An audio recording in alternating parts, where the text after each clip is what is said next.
"Get used the owner right now," Dad yelled at the country club. "She doesn't belong here."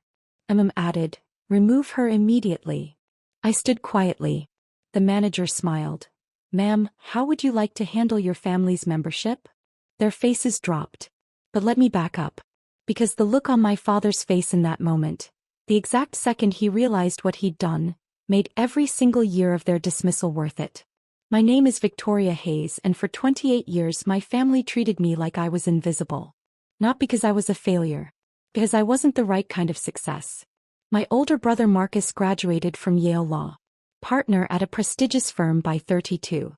My younger sister Olivia married a cardiac surgeon and became a socialite. Country club galas. Charity boards.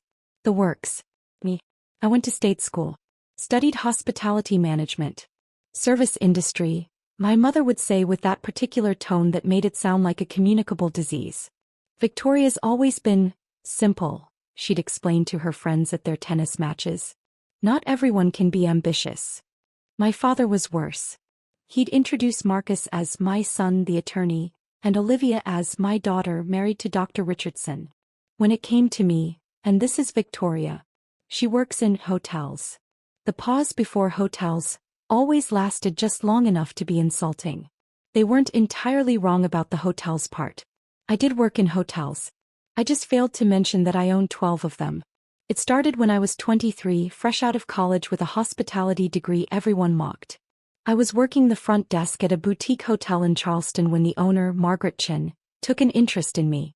She was 72, sharp as a tack, and had built a small empire of luxury properties across the Southeast. "You see things," she told me one evening after I'd handled a particularly difficult guest situation. "Most people in this industry just process problems. You solve them before they become problems." Margaret became my mentor. For 3 years she taught me everything. Not just hotel management but real estate acquisition, property development, market analysis, luxury brand positioning.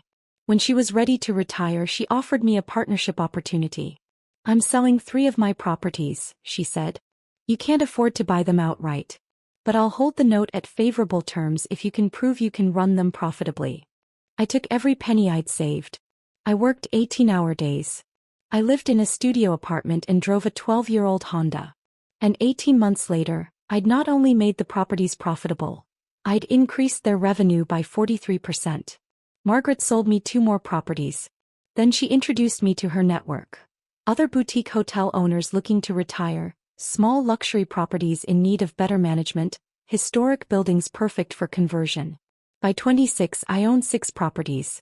By 28 I had 12, including the Crown Pines Country Club, the most exclusive club in Charleston, where my family had been members for 15 years.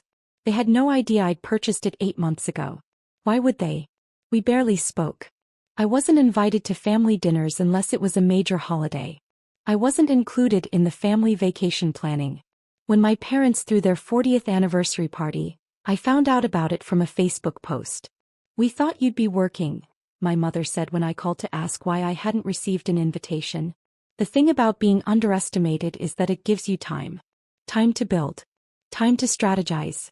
Time to watch your family from a comfortable distance while they continued to dismiss you as irrelevant." I wasn't hiding my success. I was simply never asked. My business card said, "Hayes Hospitality Group, Principal Owner." My LinkedIn profile listed all 12 properties. I'd been featured in Charleston Business Monthly and Southeast Hospitality Review. But my family didn't read those publications. They read Town and Country and attended charity events where they could network with important people. They never once thought to Google my name. The Crown Pines Country Club acquisition happened almost by accident. I was having lunch with Margaret at her favorite restaurant when she mentioned that Harold Whitmore, the owner of Crown Pines, was looking to sell. He was 86, his children had no interest in running the club, and he wanted it to go to someone who understood legacy. "It's a complicated property," Margaret warned. "The club has history, prestige, but the financials are a mess. Deferred maintenance. Outdated amenities. The membership is declining because younger families don't see the value." I knew Crown Pines intimately. I'd spent countless afternoons there as a teenager, reading in corners while my family socialized. I'd watched the way they ran operations, or rather didn't run them. The restaurant was overpriced and mediocre. The golf course was beautiful but poorly maintained. The pool facilities hadn't been updated since 1987. I want to look at the numbers, I told Margaret. 3 weeks later, I sat in Harold Whitmore's study while he walked me through 70 years of country club operations. The property was stunning.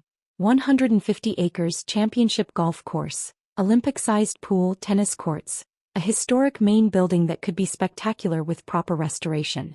The financials were exactly as Margaret described. The club was profitable but barely. Membership was at 60% capacity. Most members were over 60. The waiting list that had once been years long had dwindled to nothing. I built this place into something special, Harold said, his voice tired. But I'm too old to do what needs to be done. It needs someone young. Someone who understands both tradition and innovation. He sold it to me for $8.2 million. Well below market value because he cared more about legacy than maximum profit. I spent the next 8 months quietly transforming Crown Pines. I brought in a chef from one of my Charleston properties who'd trained at Le Bernardin. I renovated the pool facilities with a modern spa. I updated the golf course maintenance program. I created a young professionals membership tier with flexible options. I did it all through my management company, keeping my ownership private. The members knew there was new ownership, new management, new standards. They didn't know who was behind it.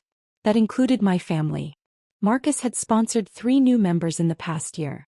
Olivia's husband had just joined the golf committee. My mother was vice president of the ladies' auxiliary.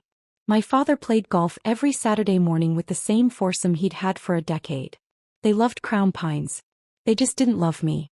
The trouble started 3 weeks before Easter. My mother called me on a Tuesday evening. She never called without a reason.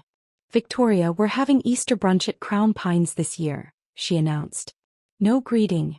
The whole family will be there. Marcus is bringing his new girlfriend. Olivia and James are bringing the children. It's a significant family event." "That sounds nice," I said carefully. "We've reserved the private dining room. Noon on Easter Sunday. Try to dress appropriately. The club has standards." The implication was clear. I would embarrass them if left to my own devices. "I'll be there," I said. "Good. And Victoria, try not to mention your work situation. Marcus's girlfriend comes from a very prominent family. We don't need to bore her with hotel stories." She hung up before I could respond. I sat in my office, the corner office on the top floor of my newest property, a restored historic building in downtown Charleston, and stared at my phone. My assistant James knocked on the door frame. "Everything okay?" "Family brunch," I said. "At Crown Pines." James had worked with me for 4 years. He knew exactly what Crown Pines meant. His eyebrows shot up. "They still don't know?" "They've never asked." "Are you going to tell them?" I thought about it. 28 years of being dismissed. 28 years of being the least impressive Hayes. 28 years of watching my parents beam with pride over Marcus's trial victories and Olivia's charity work while treating my career like a shameful secret. "No," I said.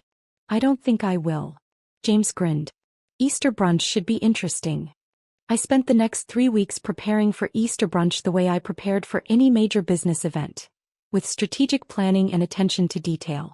I coordinated with Daniel Martinez, the Crown Pines general manager I'd hired from a 5-star property in Savannah. Daniel was brilliant, calm, professional, and absolutely unflappable. "Your family has no idea?" he asked when I briefed him on the situation. "None whatsoever. And you want to handle this?" "Carefully," I said. "I'm not trying to humiliate them. But if they create a situation, I want you to be prepared." Daniel nodded slowly. "Understood. I'll make sure the staff knows to loop me in immediately if there's any issue involving your party." I also reached out to Margaret, who'd become not just my mentor but one of my closest friends. "They're going to lose their minds," she said, delighted. "I wish I could be there to see it." "You'll get the full report," I promised. Easter Sunday arrived warm and beautiful. I dressed carefully, a cream silk blouse, tailored navy slacks, understated gold jewelry. Elegant but not flashy. Professional but not formal. My mother would still find something to criticize. I arrived at Crown Pines at 11:45. The property looked spectacular. The gardens were in full spring bloom, the main building gleamed in the sunlight, valets moved efficiently through the parking area.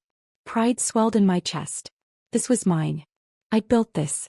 The hostess greeted me warmly. She knew exactly who I was, though her professionalism kept it subtle. "Miss Hayes, your family's party is in the Magnolia Room. Shall I show you?" "I know the way. Thank you, Claire." I walked through the main dining room, nodding to the Sunday brunch guests. Through the windows I could see the golf course where foursomes were finishing their morning rounds. The restaurant hummed with conversation and the gentle clink of silverware. The Magnolia Room was Crown Pine's most prestigious private dining space. Floor-to-ceiling windows overlooking the 18th hole, crystal chandeliers, seating for 24. My family was already there. Marcus stood near the windows with a tall blonde woman who had to be the new girlfriend. Olivia sat at the table with her husband James and their 2 children. My parents held court at the head of the table, greeting arriving guests. Because of course it wasn't just immediate family. My Aunt Patricia was there, Uncle Richard, my mother's tennis partner Susan and her husband. I hesitated in the doorway. No one had noticed me yet.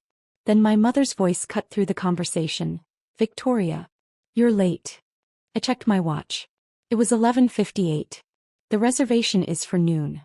Family should arrive early." She looked me up and down. "Is that what you're wearing?" "Yes. It's very plain." My father glanced up from his conversation. "Victoria. Good. You're here. Come meet Marcus's girlfriend, Stephanie. Stephanie, this is our younger daughter. She works in the service industry." Stephanie extended a perfectly manicured hand. "How nice. What do you do?" Before I could answer, my mother interjected. "She manages hotels. Now shall we all sit? I'm sure everyone is hungry." The meal started normally enough. The server took drink orders. Appetizers were brought out. My mother dominated the conversation, asking Stephanie questions designed to showcase her prestigious background. I sat quietly between Aunt Patricia and Uncle Richard, responding politely when spoken to, otherwise staying silent. It was Olivia who shifted the energy.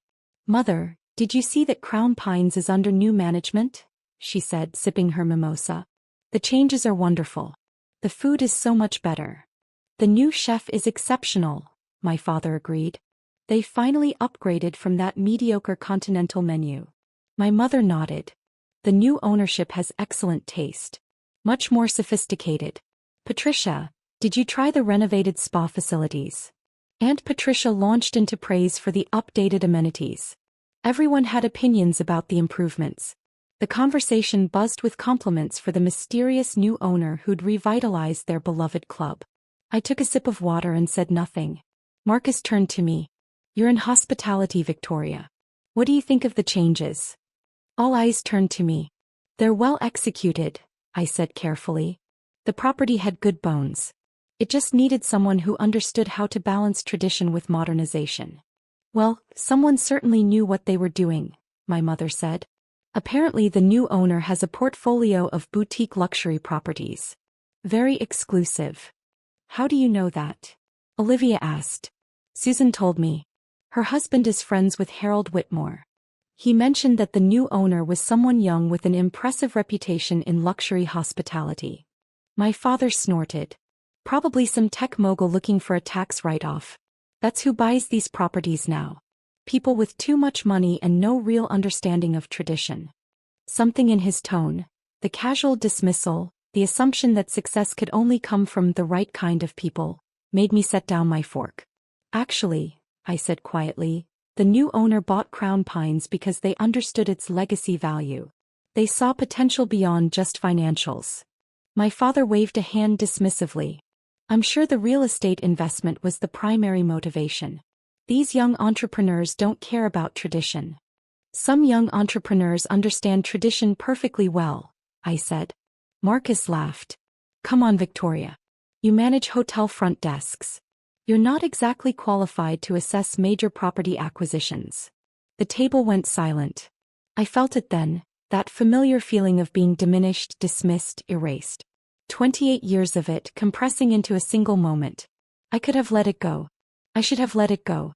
Instead I said, "I don't manage front desks, Marcus. I own 12 properties across the Southeast, including 3 historic boutique hotels, 4 luxury resorts, 2 conference centers and 3 private clubs. My company generated $47 million in revenue last year. The silence deepened. My mother laughed. A sharp, disbelieving sound. Victoria, that's absurd. Why would you make up something like that? I'm not making it up. You went to state school, my father said flatly. You've worked in hotels for what, 6 years? You expect us to believe you own a $47 million company. I don't expect you to believe anything.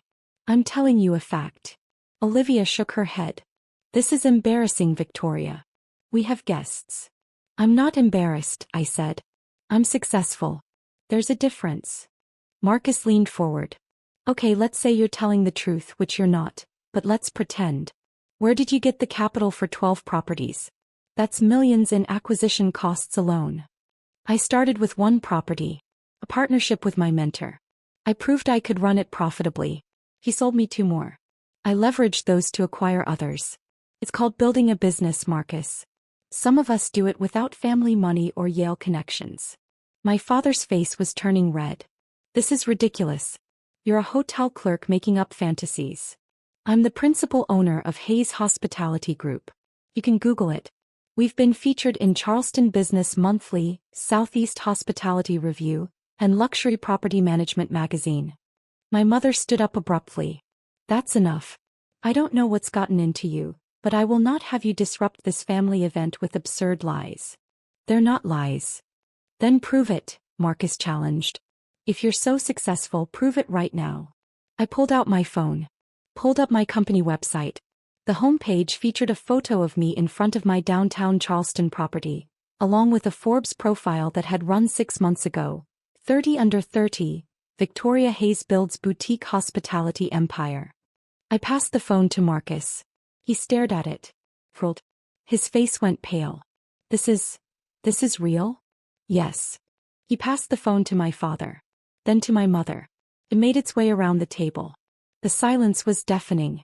Why didn't you tell us? My mother finally whispered. You never asked. In 28 years, not once did you ask about my work beyond finding ways to diminish it. You assumed. You decided I was a failure because I didn't follow the path you valued. So I built something you couldn't even see. My father slammed his hand on the table. This is unacceptable. You let us think you deliberately misled. I misled no one. I told you I worked in hotels. I do. You chose to interpret that as failure. This is absurd, my father said, his voice rising. You cannot speak to your parents this way. I want to speak to the owner of this establishment immediately. We're being insulted by our own daughter in what's supposed to be a prestigious club. I want to speak to whoever's in charge. Now. I'm calling the manager, my mother announced, already pulling out her phone. This behavior is completely unacceptable. We're members here. We shouldn't have to tolerate. Get us the owner right now, my father yelled toward the door where our server had just entered with entrees. She doesn't belong here. I stood up quietly. My mother turned to me. Sit down, Victoria. You've caused enough disruption. I don't think so. Remove her immediately, my mother demanded. The server looked panicked. I'll get the manager. Do that, my father said coldly. I stayed standing. Calm, quiet. 30 seconds later, Daniel Martinez entered the Magnolia room. Impeccably dressed, completely professional, moving with the confident authority of someone who knew exactly how to handle any situation. Good afternoon, he said smoothly. I understand there's a concern? Yes, my father said, standing to his full height. We are longtime members of this club. My daughter, he gestured at me, has created an extremely disruptive scene. We want her removed from the premises. And frankly, we're questioning the standards of this establishment if this is the kind of behavior you allow. Daniel's expression didn't change. I see. And Ms. Hayes has been disruptive how? She's making absurd claims about owning properties, disrupting our family meal with lies and fantasies. It's completely unacceptable. I understand your frustration, Daniel said calmly. He turned to me. Ms. Hayes. Our eyes met. I said nothing. Daniel turned back to my father. Sir, I need to clarify something. Are you requesting that we remove Ms. Victoria Hayes from Crown Pines Country Club? Yes. Immediately. I see. Daniel paused. Then he smiled just slightly. Ma'am, how would you like to handle your family's membership? The room froze. My father's face went from red to white. What did you just say? Daniel's voice remained perfectly professional. I asked Ms. Hayes, Ms. Victoria Hayes, owner of Hayes Hospitality Group and as of 8 months ago, owner of Crown Pines Country Club, how she would like me to handle this situation. The silence was absolute. My mother's mouth opened, closed, opened again. No sound came out. Marcus sat down heavily. Olivia's face had gone pale. Aunt Patricia dropped her fork. It clattered against her plate. My father just stared at me. You own Crown Pines, I said quietly. Yes. I bought it from Harold Whitmore last July. I've spent the last 8 months renovating it, improving operations, upgrading amenities. Everything you've been praising all morning? I did that. That's impossible, my mother whispered. It's very possible. And very real. Daniel remained standing near the door, waiting for my instructions with perfect professional courtesy. Daniel, I said, my voice steady, please have the membership contracts for Mr. and Mrs. Hayes brought to me. I'd like to review their standing. Immediately, ma'am. He stepped out. My father found his voice. Victoria, surely we can discuss this. This is a misunderstanding. We didn't know. You didn't know because you never asked. For 28 years you never asked. You just assumed. We're family, my mother said desperately. You can't seriously. I can seriously review whether Crown Pines is the right fit for members who create disruptive scenes in private dining rooms, make demands to remove other guests and generally fail to maintain the standards we expect. Marcus leaned forward. Victoria, come on. Dad was just upset. He didn't understand the situation. He understood perfectly. I was embarrassing him. Just like I've apparently been embarrassing all of you for my entire adult life. Daniel returned with a file. The membership contracts, Ms. Hayes. I took them. Didn't open them. Just held them. I need to think about this, I said. About whether Crown Pines remains the right environment for our family. In the meantime, please complete serving our meal. And Daniel, put today's brunch on my personal account. My family's guests are, of course, welcome to enjoy their meal. Of course, ma'am.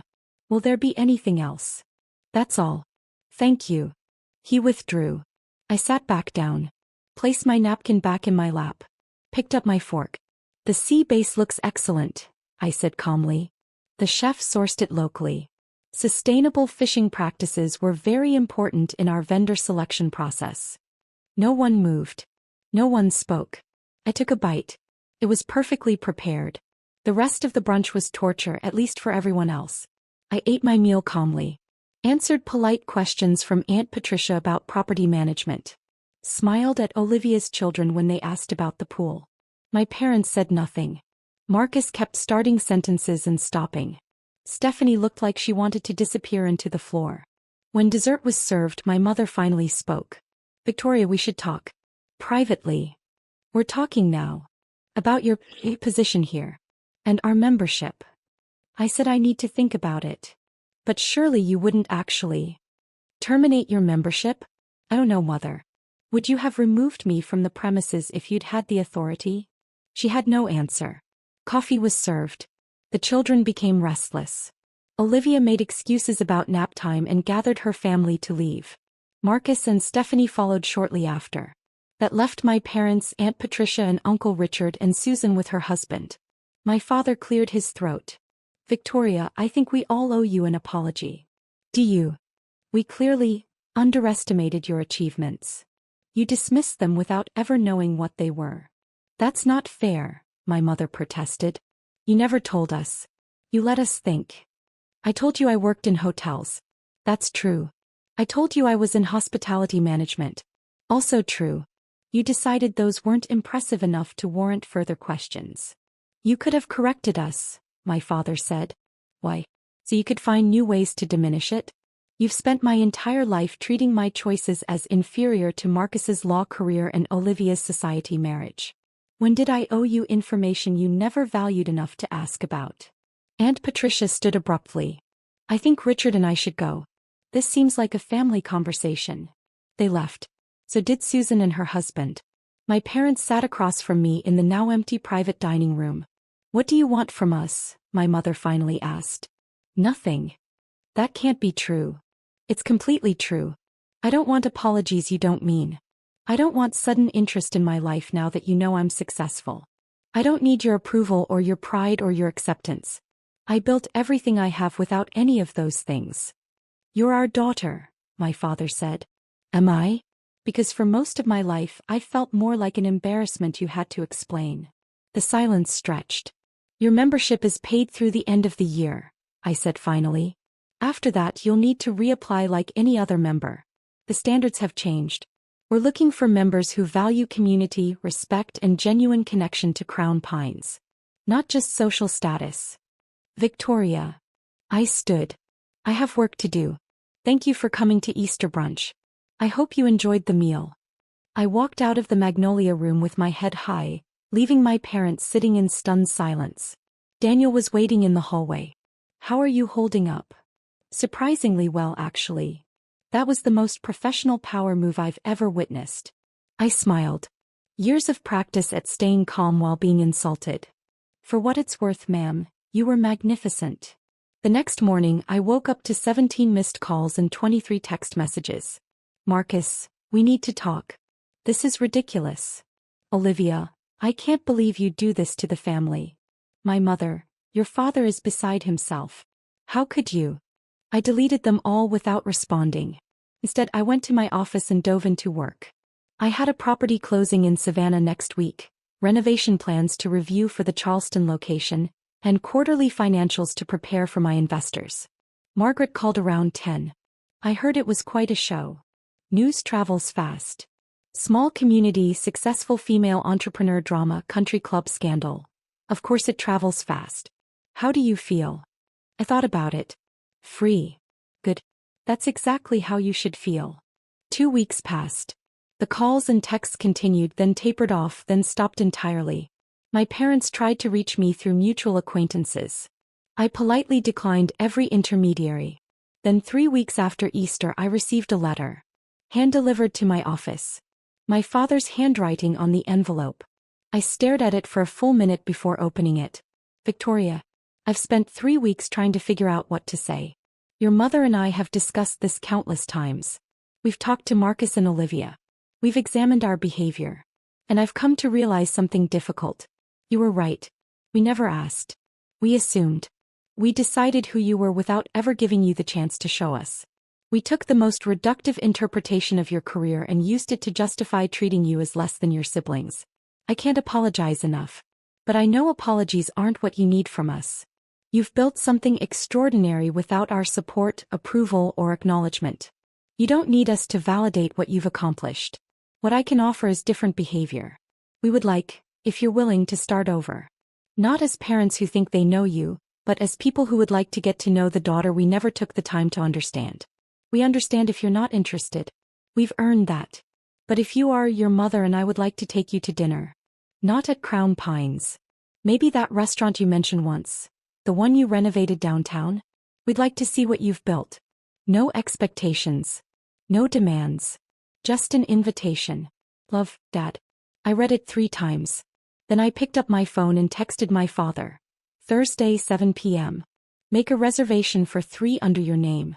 His response came immediately. Thank you.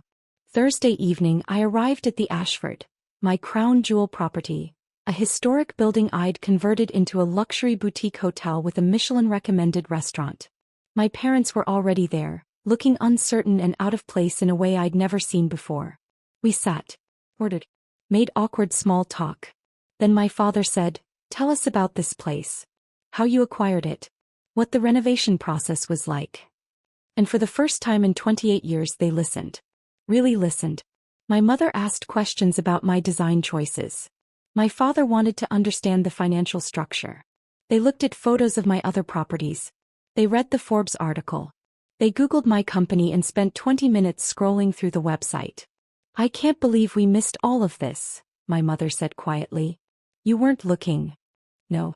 We weren't. The dinner lasted 3 hours. It It wasn't perfect. Years of dismissal don't disappear over one meal. But it was a start. As we were leaving, my father paused. Will you consider reinstating our membership at Crown Pines? I thought about it. Reapply in 6 months. Go through the proper channels.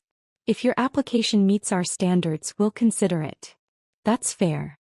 I think so. My mother hugged me, awkwardly, unpracticed but genuine. We're proud of you. I know we have no right to say that now, but we are. Thank you. I drove back to my downtown apartment, the penthouse suite in the Ashford that I'd designed myself, and stood on the balcony overlooking Charleston. My phone buzzed. A text from Margaret. How was dinner? I typed back. Different. Maybe good. That's all we can ask for. Growth. I smiled and put my phone away. Below me the city lights sparkled. Somewhere out there were 12 properties carrying my name, my vision, my legacy. I'd built an empire while my family thought I was checking in hotel guests. I'd proved nothing to them. I'd proved everything to myself. And that, ultimately, was all that mattered. The next morning, I had a meeting with a seller in Asheville about a historic mountain resort. The property had good bones, needed vision, could be spectacular in the right hands. I was already sketching renovation plans. After all, I had an empire to build. With or without my family's approval. But maybe, just maybe, with their respect. Finally, he thought. Based on no medical evidence, no expert consultation, no documentation. You thought. And based on that thought, you physically ripped medical equipment from her body. The jury deliberated for 2 hours. Guilty on all counts. Marcus was sentenced to 18 months in prison, 3 years probation, 500 hours of community service at a cardiac rehabilitation center, mandatory anger management and addiction counseling, and restitution for all my medical costs. $47,000. But the sentencing wasn't the end. The judge addressed my family directly. Several of them had attended the trial, sitting behind Marcus, glaring at me. I want to address the family members in this courtroom, Judge Reynolds said. I've watched you throughout this trial. I've seen your reactions to the evidence. I've read the text messages and emails that were submitted showing your attempts to pressure Ms. Chin into dropping charges. And I'm appalled. She looked directly at my parents. A young woman spent 9 years managing a life-threatening illness while her family mocked her, dismissed her, and accused her of faking. When her condition was finally validated in the most dramatic way possible, when a leading cardiologist testified to her documented medical reality, some of you still couldn't accept it. Some of you still pressured her to protect her abuser. Mom's face was bright red. Let me be very clear, Judge Reynolds continued. What happened to Emma Chin was medical abuse. It was emotional abuse. And it culminated in physical assault. If any of you continue to harass her, I will not hesitate to issue restraining orders. She owes you nothing, not forgiveness, not reconciliation, nothing. The gavel came down. That was 8 months ago. Marcus served his sentence. My parents haven't spoken to me since the trial. Most of my extended family chose sides. There's not mine. I'm okay with that. Because what they still don't know, what came out only after the trial through my lawyer's civil suit filings, is that this struggling medical transcriptionist they'd mocked for years had actually sold a software company for $18 million. When my lawyer filed the civil suit for emotional distress, she had to disclose my financial status. The number became public record. My mother called me finally when she found out. Emma, why didn't you tell us you had money? Not, are you okay? Not, we're sorry. Just, why didn't you tell us you had money? Because my worth isn't measured in dollars, Mom. It never was. But you couldn't see that. You could only see what you decided I was. A faker, a burden, a liar. So you never looked deeper. She started to cry. We could have been so proud of you. You could have been proud of me for surviving a life-threatening illness with grace and determination. You could have been proud of me for building a career despite my limitations. You could have been proud of me for creating something valuable. But you weren't. You were embarrassed by my medical equipment and annoyed by my limitations. Emma, please, can we start over? No, Mom. We can't. Because you still don't understand what you did wrong. You're not sorry you dismissed my medical condition for 9 years. You're not sorry Marcus assaulted me. You're just sorry you missed out on being connected to someone successful. I hung up. I haven't answered since. But I have built a real family, one that chose me and that I chose back. Dr. Morrison and I have dinner monthly. He's become a mentor and friend. Brittany, Marcus's ex-girlfriend, and I are close now. She works in nursing and we volunteer together at a chronic illness support group. My business partners from the software company, the people who believed in my idea when I was just a sick girl with a dream, are some of my closest friends. And I'm engaged now. To David, who I met at a cardiology support group 2 years ago. He has a congenital heart defect. He understands limitations, understands medications, understands the fear of sudden cardiac events. He also understands success. He's a civil engineer who designs sustainable infrastructure. He's brilliant, kind, and when I told him about my family and the trial, he said, "You survived them. That's proof you can survive anything." We're getting married in 3 months. Dr. Morrison is walking me down the aisle. My family isn't invited. I'm not sad about that anymore. Because I learned something important through all of this. Family isn't about blood. It's about who shows up when you collapse. It's about who believes you. It's about who catches you. Dr. Morrison caught me when I fell that day on the terrace. And he kept catching me, through the trial, through the aftermath, through the rebuilding. That's family. The rest is just biology.